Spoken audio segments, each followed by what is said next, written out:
I was wrong about what the ancient world looked like. For years I pictured it as a map with a few bright spots. Rome, Persia, China, and then just ocean, blank space. Nothing. But the blank space was never empty.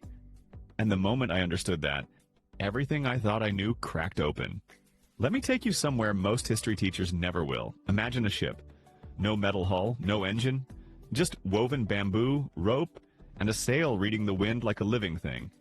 The vessel cuts through open water, thousands of kilometers from land, carrying goods that would make a Persian nobleman weep with envy.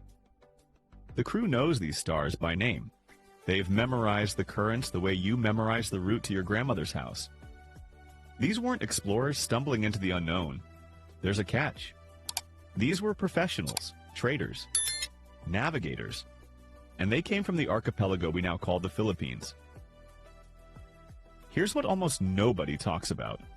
The ancient maritime world didn't flow from west to east. Much of it flowed the other way. And the people at the center of that current, long before any Europeans set foot in Asia, were Austronesian sailors whose descendants would eventually become Filipino. But this story isn't just about ships. It's about leverage. About what happens when you control something powerful enough to make empires negotiate with you. And somewhere in the gap between what Persia recorded and what Southeast Asia never wrote down, there's a relationship that history basically swallowed whole.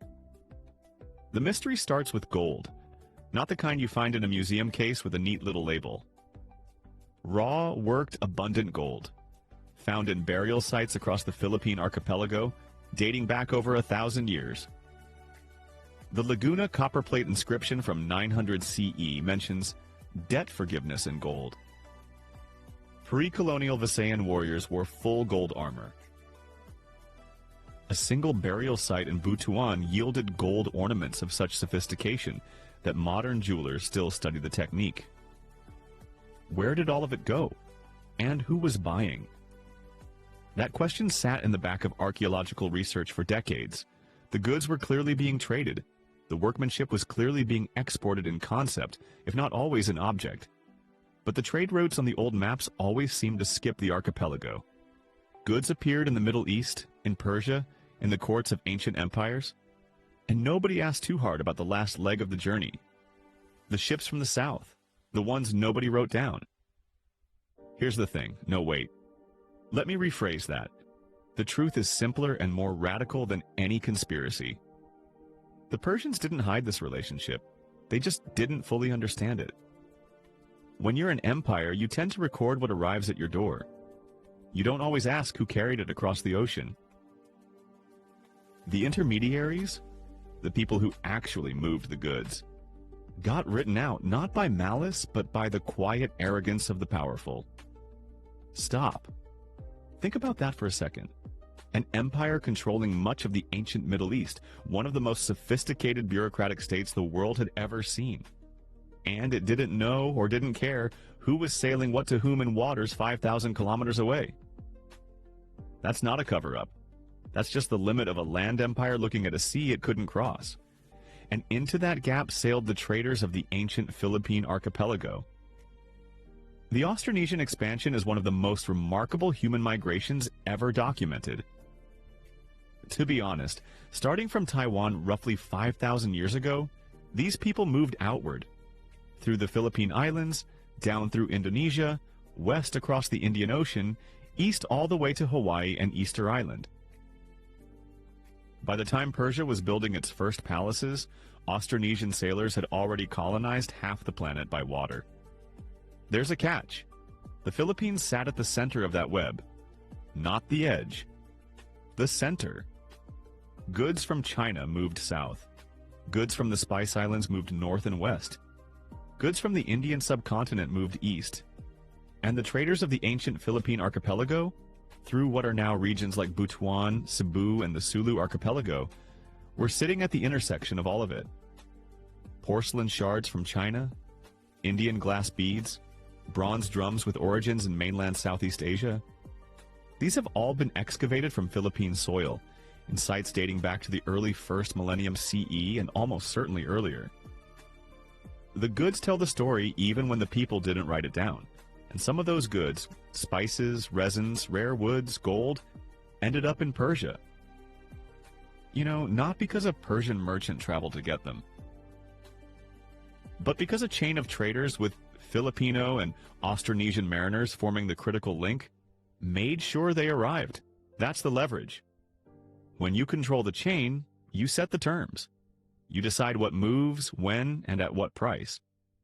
The Persian Empire needed what the East produced, and the East needed someone who could cross those waters reliably, safely, repeatedly. The traders from the archipelago were that someone, not once, not by accident, for generations. And when those traders stopped, or shifted routes, entire supply chains collapsed. Moving on, that's not a small thing. That is, by any reasonable definition, making an empire feel your absence in its knees. Now, here's where the thread goes somewhere unexpected. The Achaemenid Persian Empire had a complex relationship with maritime trade that its own records understate.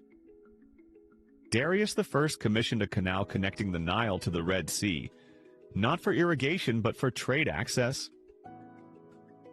The empire, not by one emperor burning a document, but by the slow accumulation of centuries of telling history from the perspective of whoever had the pen. And for most of recorded history, the pen was in Rome, in Persia, in China, not on a bamboo raft in the Sibuyan Sea. Filipinos today sometimes ask where their ancient history went. Truly history. Why it feels thin. Why there's so little to hold on to before 1521. Part of the answer is that it was written by others, from the outside, and from a position of looking in without understanding what they were seeing.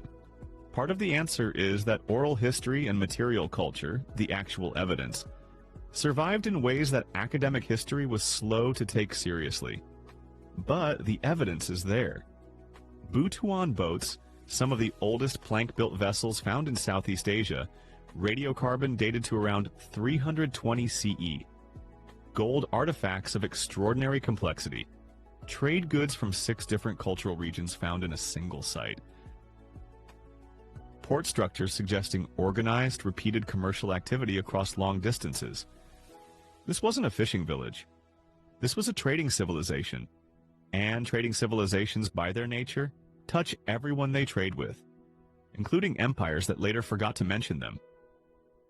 The fan theories, the cultural reclamations, the Filipino historians reclaiming this narrative, they're not building fiction. They're following threads that academic archaeology kept dropping. Precisely dropping.